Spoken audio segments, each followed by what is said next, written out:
नमस्कार, सुदर्शन न्यूज में आपका स्वागत है। मैं हूं मुकेश कुमार और आप देख रहे हैं जवाब तो चाहिए। जवाब तो चाहिए। आज हम बात करेंगे बिहार सरकार के हिंदू विरोधी सोच की, उस सोच की जो रमजान के लिए तो ऑफिस की ड्यूटी आवर में रोजादारों को मनमानी करने की छूट देता है, लेकिन नवरात्र में उपवास करने वालों के लिए किसी भी तरह की छूट पर बात करने से भी बचता है। जो रमजान में रोजादारों के साथ इफ्तार तो रखता है, जालीदार गोल टोपी भी लगाता है, लेकिन हिंदू नववर्ष पर लगे हिंदू राष्ट्र के पोस्टर को नफरत की नजर से देखता है। पोस्टर लगाने वालों के खिलाफ एफआईआर दर्ज करवाता है। जो राम और रामचरितमानस के खिलाफ बोलने वालों को मंत्री पद पर आसीन रखता है, लेकिन मंदिर परिसर में आरती करने वाले श्रद्धालुओं पर लाठीचार्ज करा देता है। ताजा मामला दरभंगा का है, जहां हिंदू नववर्ष के मौके पर हिंदू संगठनों ने हिंदू राष्ट्र का बैनर शहर के मौलीगंज मोहल्ले में क्या लगाया। पूरे बिहार में हिंदू मुस्लिम एकता खतरे में पड़ गई। धर्मनिरपेक्षता की ढोल पीटने वालों को यह बैनर सांप्रदायिक लगने लगा। शाहनवाज अंसारी और वसीम अकरम जैसे लोगों को यह बैनर आंखों में इतनी ज्यादा चुभने लगी कि वो बौखला गए। उन्होंने इधर ट्वीट पर अपनी परेशानी जाहिर की और उधर बिहार पुलिस का जवाब आ गया कि कार्रवाई की जा रही है। आनंद फानन में डीएम साहब को बैनर वाले असामाजिक तत्व लगने लगे। जिन्होंने बैनर लगाया था उसे अपराधी घोषित किया जाने लगा और उन्हें संविधान की दुहाई देते हुए उन्होंने अपने पुलिस को आदेश दे दिया कि खोज निकाला जाए उन लोगों को जिन्होंने ये बैनर लगाए हैं और उन्हें फेंक दिया जाए सलाखों के पीछे। आज अपने प्रोग्राम में हम चर्चा करेंगे और पूछेंगे बिहार सरकार से कि क्या हिंदुस्तान में हिंदू राष्ट्र बोलना, लिखना या बैनर टांगना अपराध है। पूछेंगे उनसे कि आपने हिंदू राष्ट्र का बैनर लगाने पर तो एफआईआर दर्ज करा दिया, क्या कल हिंदू राष्ट्र बोलने या लिखने पर भी एफआईआर दर्ज कराएंगे? यदि हां, तो जिनके दिल में हिंदू राष्ट्र है, जिनकी रगों में हिंदू राष्ट्र प्रवाहित होता है, उन पर कौन सी धारा लगाएंगे? क्या हमारे पीछे लगे इस बैकग्राउंड पर भी आप एफआईआर करवाएंगे?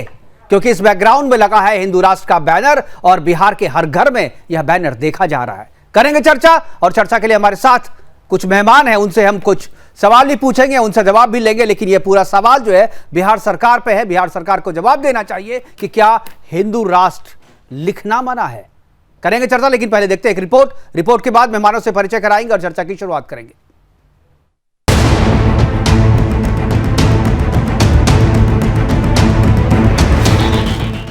बिहार में भारत को इस्लामिक राष्ट्र बनाने की साजिश होती रही, वो चुप रहे। पीएफआई गजवाए हिंद 2047 के मिशन पर काम करता रहा, वो चुप रहे। बिहार के 12 जिलों में जिहादी ट्रेनिंग सेंटर चलते रहे, वो चुप रहे। 15,000 से ज्यादा युवाओं को जिहादी बना दिया गया, वो चुप रहे। बांका में 10,000 से ज्यादा हिंदुओं को ईसाई बना दिया गया, वो चुप रहे। गौतम बुद्ध के गांव का ईसाईकरण कर दिया गया, वो चुप रहे। लेकिन हिंदू नववर्ष पर हिंदू राष्ट्र का एक बैनर लगा दिया गया। उनकी सुषुप्त चेतना जागृत हो उठी। अचानक से उनके अंदर ऊर्जा का संचार हो गया। ऐलान कर दिया गया कि जिसने भी हिंदू राष्ट्र का बैनर लगाया उसके विरुद्ध एक्शन लिया जाएगा, उसको छोड़ा नहीं जाएगा। हम बात कर रहे हैं बिहार के शासन और प्रशासन की, जिसके मुखिया नीतीश कुमार और तेजस्वी यादव हैं।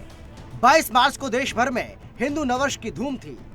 दरभंगा में हिंदू समाज के लोगों ने हिंदू राष्ट्र के बैनर लगा दिए तो एफआईआर कर दी गई। दरभंगा के पुलिस कप्तान से लेकर जिला अधिकारी तक ने बयान दे डाले कि खबरदार, बिहार में हिंदू राष्ट्र का बैनर लगाना मना है। जो भी ऐसा करेगा उसके विरुद्ध सख्त कार्रवाई होगी, एफआईआर होगी।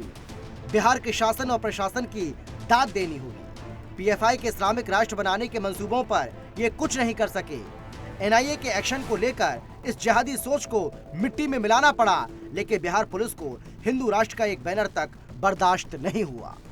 सवाल यह है कि हिंदू नववर्ष पर हिंदू राष्ट्र का बैनर लगाना अपराध कैसे हो गया? क्या नीतीश और तेजस्वी की सरकार के लिए हिंदू आस्थाओं पर प्रहार और इस्लामिक तुष्टीकरण ही सेक्युलरिज्म का प्रतीक है?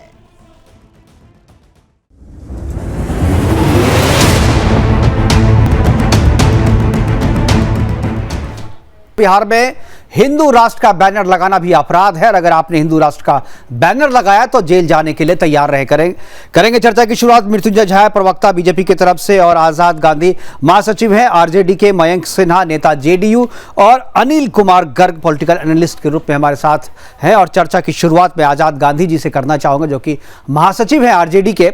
आजाद गांधी जी, जिस तरीके से बिहार पुलिस ने आनन फानन में आकर के एक्शन लिया है, क्या आपको लगता है कि ये इतना बड़ा मामला था, ये इतना गंभीर मामला था कि तत्काल पुलिस जो है वो एक्शन में आती है और एफआईआर दर्ज कर लेती है सिर्फ इस बात पे कि कहीं हिंदू नववर्ष के ऊपर में कोई हिंदू राष्ट्र का एक बैनर टांग देता है? ना उसमें किसी तरीके की मांग की गई है, ना कोई दूसरी लाइन लिखी गई है, लेकिन फिर भी इस पोस्टर, ये जो पोस्टर है, सरकार को इतना आपत्तिजनक लगा। आखिर आप लोगों को क्या आपत्तिजनक लगा इस पोस्टर में?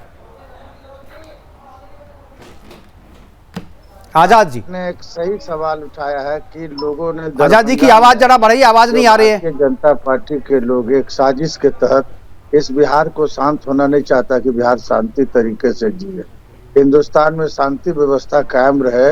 ये लोग जरा आवाज बढ़ाइए। ये लोग नहीं चाहते हैं कि देश के लोग अमन चैन से जी सके।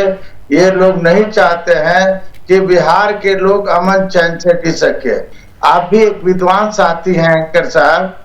हिंदुस्तान धर्मनिरपेक्ष देश है। कोई व्यक्ति मुस्लिम राष्ट्र लिख दे, कोई व्यक्ति हिंदू राष्ट्र लिख दे, कोई ईसाई राष्ट्र लिख दे, ये कहाँ का नियम है? हमको तो लगता है कि भारतीय जनता पार्टी, अंबेडकर साहब ने जो इस देश में संविधान बनाया, जो 1950 में लागू हुआ, गणतंत्र दिवस, इसका लोग धज्जियां उड़ा रहे हैं, इसका लोग मजाक उड़ा रहे हैं। जब भारत में आपकी अपनी सरकार है, आप फुल मेजोरिटी में है ना, भारतीय जनता पार्टी इस देश में फुल मेजोरिटी में है, तो आप हिंदू राष्ट्र बना न लीजिए भाई।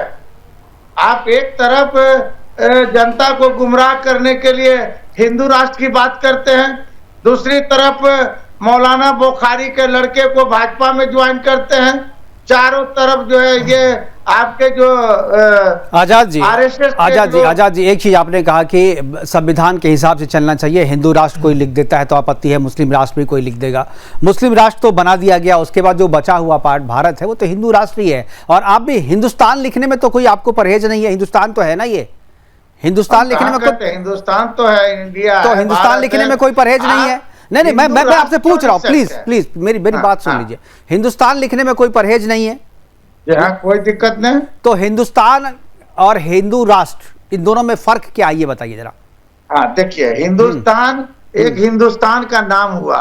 हाँ, आप जहाँ वो हिंदुओं का रहने का स्थान। नहीं, हिंदुओं का रहने का नहीं है। हाँ, ये हिंदुस्तान का मतलब है कि इंडिया हिंदी में इसको कहते हैं। हिंदुस्तान का ये बात देखिए, हिंदुस्तान का कई नाम है, हिंदुस्तान का नाम है, लेकिन वो ट्रांसलेशन नहीं है। नहीं, नाम है, वो ट्रांसलेशन नहीं है। ये कहाँ लिखा हुआ कि हिंदुस्तान में सिर्फ हिंदू रहेंगे? नहीं, वो तो मैं बोल भी नहीं रहा, कोई नहीं बोल रहा है। हिंदू राष्ट्र और हिंदुस्तान एक ही चीज है, मैं ये कह रहा हूँ। हिंदुस्तान को राष्ट्र लिखा गया है, राष्ट्र एक प्रश्नवाचक चिन्ह छिपा हुआ है। उनका कहना, जो भी हमारे साथी लिखे हैं, जिनका भी इशारा रहा हो, हिंदू राष्ट्र, हिंदू भारत को राष्ट्र लिखने का या हिंदुस्तान भारत राष्ट्र लिखने का, ये कहीं ना कहीं साजिश है। क्यों भारत राष्ट्र? संस्कृत में अगर आप देश को राष्ट्र लिखते हैं तो इसमें साजिश कहां से आ गई? राष्ट्र लिखने से क्या साजिश हो गई? अब देश लिखने में साजिश नहीं है, राष्ट्र लिखने में साजिश है। गजब बात कर रहे हैं। क्या लिखा है? हिंदुस्तान राष्ट्र लिख रहे हैं क्या? नहीं, हिंदू राष्ट्र क्यों नहीं लिखेंगे? अब हिंदू राष्ट्र क्यों नहीं लिख सकते आप? तो है, आप बताइए, जो आपने आप हिंदुस्तान राष्ट्र लिखिए ना, हमको कहाँ आपत्ति है, लेकिन आप हिंदू राष्ट्र लिखने का मतलब है कि 140 करोड़ जो देश की जनता है उस पर आप कुटार घात कर रहे हैं। आप देश को नहीं चाहते हैं कि बढ़िया तरीका से लोग रहे। इस तरह से क्या चर्चा होनी चाहिए भाई? आप चले, मुझे नहीं लगता। तो आप लोगों ने किस धारा में ये किया है, जो एफआईआर दर्ज किया है, तो आरोप क्या लगाया उस पे? धारा कौन सी लगाई? इसमें तो हमको लगता है कि राष्ट्रद्रोही का मुकदमा इन लोगों पर हो रहा है। देश को, राष्ट्र को जो है बदनाम करने की साजिश हो रही है। आजाद जी, मैंने अभी अपने बैनर में यहाँ पीछे में हिंदू राष्ट्र लिखा हुआ है, तो मेरे पे भी राष्ट्रद्रोह लगाएंगे क्या आप? और आप भी बैठे हुए इस प्रोग्राम में, आप पे भी लगेगा तब। आप तो भाई मेरे मुकेश जी, हाँ, आप तो हिंदू राष्ट्र का जो बैनर लिखा हुआ है, हाँ, उसकी चर्चा कर रहे हैं। हाँ, आप मीडिया के लोग हैं, आपके नहीं तो मीडिया के लोगों पे भी कानून के अंडर है हम लोग भाई साहब, हम लोग भी संविधान को माने, हमारे लिए अलग से कानून थोड़ी है। हिंदू राष्ट्र के बारे में जो आप बैनर लगा दरभंगा में, हाँ। आप उसकी चर्चा कर रहे हैं, आप नहीं कर रहे। नहीं ठीक है, मैं चर्चा कर रहा हूं, लेकिन आरोप तो दरभंगा में यही है ना कि हिंदू राष्ट्र लिख दिया, और तो कुछ नहीं लिखा हुआ था वहां पे। हिंदू नववर्ष में अगर हिंदू राष्ट्र लिख दिया। आप भी बताइए, आप तो बड़े मैं आपको एक शिक्षाविद के रूप में जानता हूं जी, आप कोई साधारण व्यक्ति से मैं बात नहीं कर रहा हूं जी, मैं एक ऐसे मुकेश जी से बात कर रहा हूं जिसको देश का ही नहीं पूरी दुनिया के संविधान का नॉलेज है। जब भारत धर्मनिरपेक्ष देश है तो धर्मनिरपेक्षता को आप बनाए रखिएगा कि नहीं रखिए? हम रखेंगे सर, रखेंगे। मैं आपकी की बात बोल रहा हूँ। बिल्कुल बिल्कुल, चलिए ठीक है, मैं समझ गया। जरा सा एक बार बीजेपी का पक्ष लेते हैं। बीजेपी क्या बोले? मृत्युंजय जी, जी मृत्युंजय जी बताइए, क्या आपको लगता है कि हिंदू राष्ट्र लिख देना ही अपराध है? हिंदू राष्ट्र के नाम से बहुत सारी किताब में चैप्टर भी है, एनसीईआरटी में जाएंगे आप किताब में, चाहे बीटीबीसी की किताब भी बहुत सारे ऐसे हैं जिसमें हिंदू राष्ट्र के नाम से चैप्टर है, और उसको आप खोल के पढ़ेंगे तो बहुत जगह हिंदू राष्ट्र लिखा हुआ है। तो जो प्रकाशक है, जो सरकार है, चाहे जो लेखक है, उस पर भी एफआईआर होना चाहिए, क्योंकि यह सिर्फ लिखने का मामला है। मृत्युंजय जी देखिए, ये मानसिक दिवालियापन है, और जिस प्रकार की बिहार के अंदर नीतियां चल रही है, ये केवल एक तुष्टिकरण की नीति के अलावा कुछ नहीं है। आप भारत में रहने वाले लोग अगर हज को भी जाते हैं तो इनको हिंदू राष्ट्र से संबोधित करना करते हैं। लोग कहते हैं हिंदू देश से जो आए हैं, हिंदू राष्ट्र से जो आए हैं, ये मुसलमान को भी कहा जाता है। और आपको मैं दूसरी बात बताना चाहता हूँ, गांधी जी सुन रहे हैं, भारत के संविधान में प्रभु श्री राम का तस्वीर है, भारत के संविधान में बजरंगबली की तस्वीर है, एक एक चित्र उल्लेखित है। अगर ऐसा होता, हिंदू राष्ट्र के विषय में उल्लेख नहीं होता, वह चित्र नहीं होता। तीसरी बात मैं ये भी कहना चाहता हूँ आपको कि इस देश के अंदर हिंदू राष्ट्र के बारे में जो कल्पना है, उसमें स्वयं सुप्रीम कोर्ट ने कहा है हिंदुत्व एक मानव जीवन संस्कृति है, और जब हिंदू राष्ट्र की बात होती है, इस प्रकार की चर्चा करना मूर्खतापूर्ण के अलावा कुछ नहीं है। एक हिंदुओं के साथ गलत व्यवहार करना केवल मुसलमानों को खुश करने के लिए, ये इससे बड़ा दुर्भाग्य नहीं हो सकता है।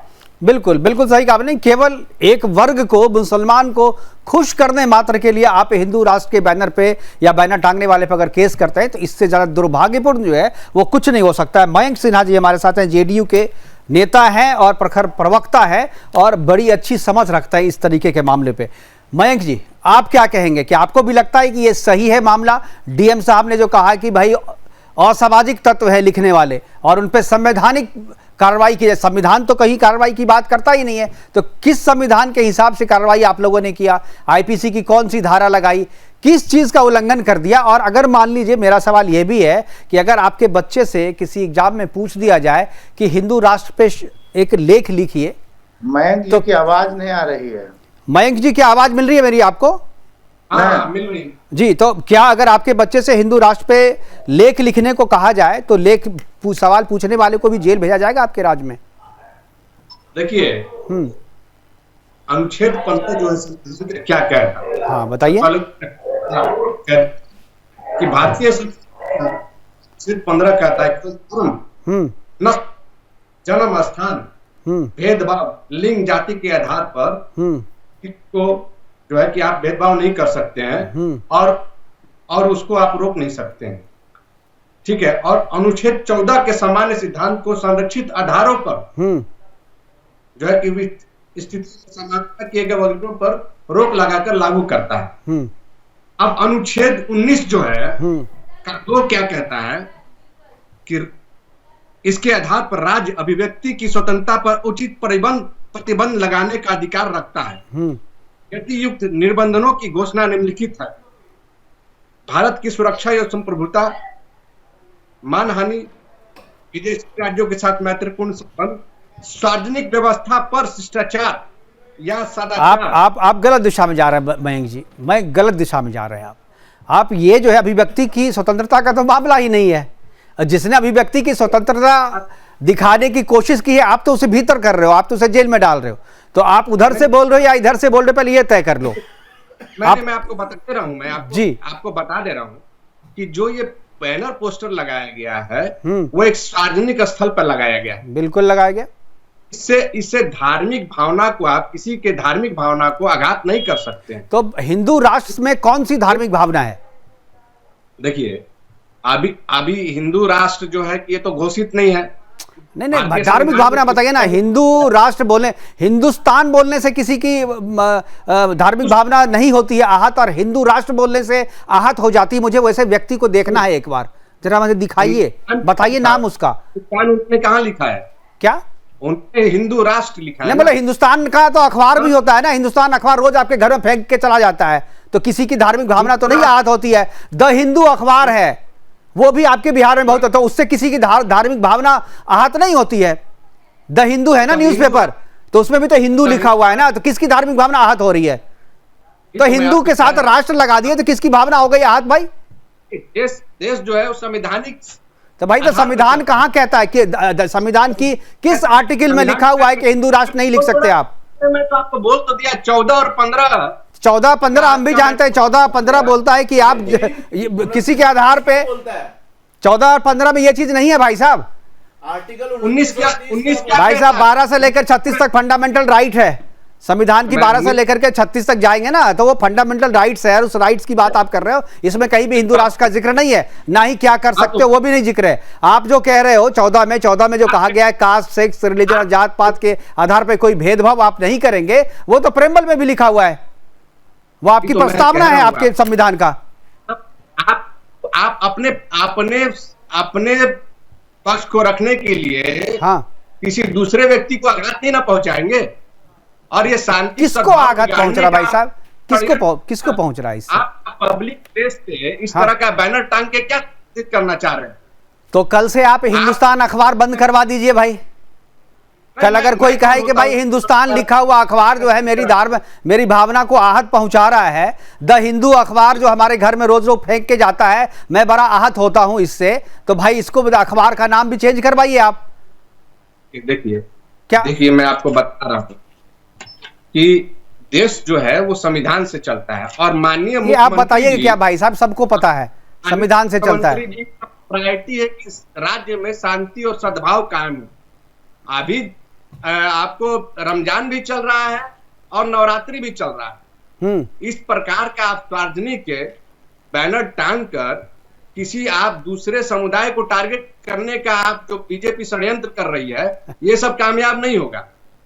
आप उसको समझने का आप आ गए, पॉइंट पे आ गए आप। यही बात, पॉइंट पे आ गए आप। जो कह रहे हैं रमजान भी चल रहा है और रामनवमी भी है, अब है नववर्ष, हिंदू नववर्ष भी है, इसलिए तो आपको जो है सब चीज बुरा लग रहा है, सबको लग रहा है कि टारगेट करके किया जा रहा है।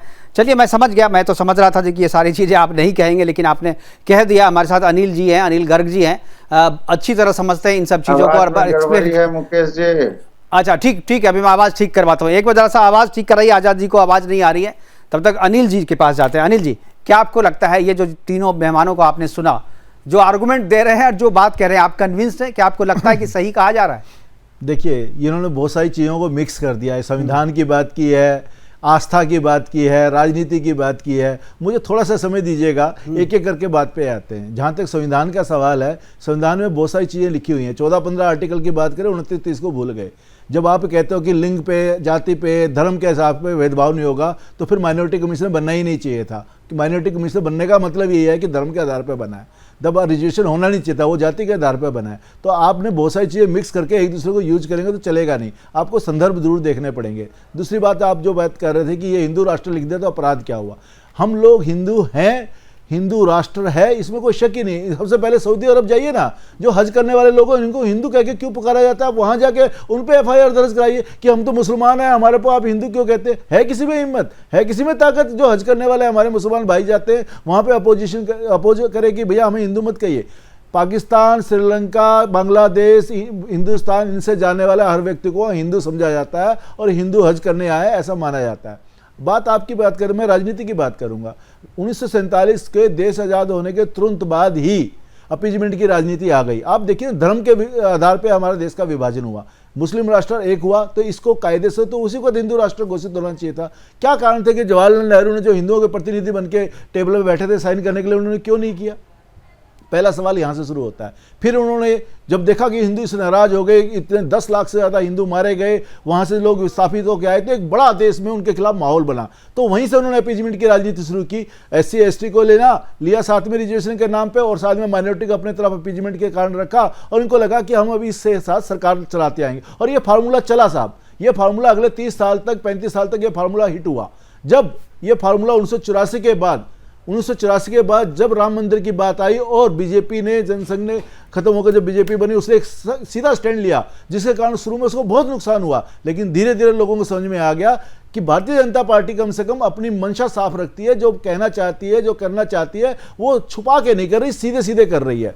उस समय जो फार्मूला जो लग रहा था कि खराब होगा, आज वो फार्मूला हिट हो रहा है। सबको मालूम है कि हिंदुस्तान में, हिंदुओं के देश में आप रहेंगे तो सेकुलर रहें। सेकुलर का शब्द जो 1976 में जोड़ा, सही बात में प्रवासी तभी हो सकता है जहां हिंदू मेजोरिटी में, वहां पे हो रहा है। अब ये बात बिहार में शायद सूट नहीं कर रही, क्योंकि आप ये देखिए ना फार्मूला कैसे कैसे बदला है। आप आजमगढ़ देखिए, आप रामपुर देखिए, जो बाई इलेक्शन हुए, जिसको आप घोर कहते थे कि ये MY का सबसे बड़ा उदाहरण रहेगा, वहाँ पे अगर भारतीय जनता पार्टी सफल हुई, तो इसका मतलब ये समझ में आ गया लोगों को गुड गवर्नेंस चाहिए, लोगों को ये MY का फार्मूले से कोई लेना देना नहीं। लेकिन शायद बिहार सरकार को अभी तक ये बात नहीं समझ में आ रही, और ना ही बिहार में जो राजनीति करने वाले लोग हैं उनको समझ में आ रही कि भैया गुड गवर्नेंस ही चलेगी, गुड गवर्नेंस पे आप काम करिए, उस पर बात करिए। जहाँ तक हिंदू राष्ट्र का सवाल है, ये हिंदुस्तान हिंदू राष्ट्र ही है। आप ये मुझे बताओ, अभी इन्होंने तुरंत, आपसे थोड़े दिन पहले भी बात हुई थी, रमजान में इन्होंने कह दिया कि आप 1 घंटा पहले आइए, 1 घंटा पहले चले जाइए। ये आप मुझे बताओ, धर्मनिरपेक्ष अगर ये मानते तो क्यों किया इन्होंने? आपने मुसलमानों के पक्ष में, मुसलमानों के रोजे को देखते हुए क्यों आपने ये निर्णय ले लिया? क्यों नहीं आपने नवरात्रों में भी कह दिया आपकी जब मर्जी 8 घंटे पूरे करिए, तब मर्जी आइए? नवरात्रों में भी लोगों की धारणा होती होगी, नहीं होती होगी? क्यों? क्योंकि उनकी अपीजमेंट आजाद जी को, आजाद से पूछेंगे। आजाद जी बताइए, क्योंकि ये आपने रमजान में तो छूट दे दी, मनमानी करने की छूट दी आपने, जो रोजादार हैं उनको मनमानी करने की छूट दी। आप 1 घंटा पहले आ सकते हैं ऑफिस, 1 घंटा पहले जा सकते हैं ऑफिस। लेकिन यही जो नवरात्र करने वाले जो लोग हैं, जो श्रद्धालु, जो व्रती हैं, जो उपवास में रहते हैं फिर भी ऑफिस आते हैं, उनके लिए आपने कोई छूट नहीं दी। देखिए, तो बिहार सरकार ने मुसलमान समाज के लोगों के लिए एक घंटा पहले और 1 घंटा बाद है, इसमें तो हम तो काम ले रहे हैं उससे, उन मुसलमान भाइयों से हमारे सरकारी काम काज में कोई दिक्कत नहीं हो रहा। हम 1 घंटा पहले बुला रहे हैं, अपना काम करवा रहे हैं, जो सरकार का फाइल है। अगर यहाँ जो नवरात्रा की जो बात है, इसमें फिक्स है, रोजादार को रोजा इतने वक्त में तोड़ना है, ये फिक्स है। एक चीज आजाद जी एक चीज बताइए, मेरी बात सुनिए।